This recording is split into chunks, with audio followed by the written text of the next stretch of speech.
Al Roker, the host of Today, cruelly made fun of Savannah Guthrie, his co-star, when she faltered during a Thursday cookery segment.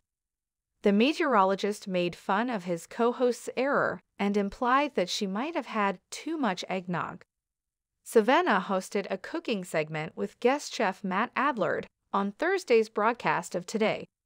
The remaining hosts watched and consumed the chocolate dessert that their visitor had prepared while seated at a table off to the side.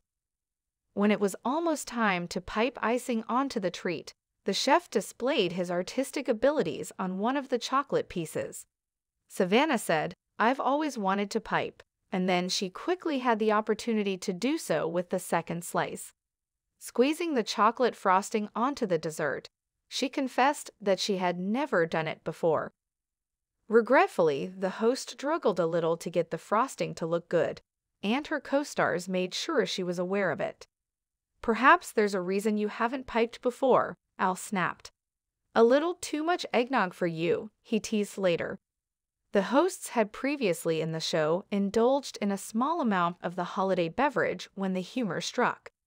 Small cups of eggnog were served to Savannah, Al, Craig Melvin, Hoda Kotb, and Carson Daly approximately 30 minutes before to her difficulties with the frosting piping. Craig passed the weather part to Al following a segment about last-minute homemade gifts to make for the holidays. Prior to the meteorology starting, he signaled to a staff worker who was offstage to fetch the eggnog she had prepared for everyone. Following Savannah and Craig's tastes of the dessert, fans watched as Al gripped onto his cup, impersonating the weather and speaking with a tiny slur. Al once pointed at the map and suggested there will be a few showers in Texas, to which a crew member called him out for making his own on-air gaffe.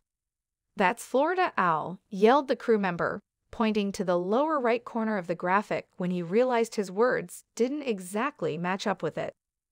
While the other co-hosts were giggling in the background, Al just shrugged it off and pressed on, saying, "Wherever, anywhere,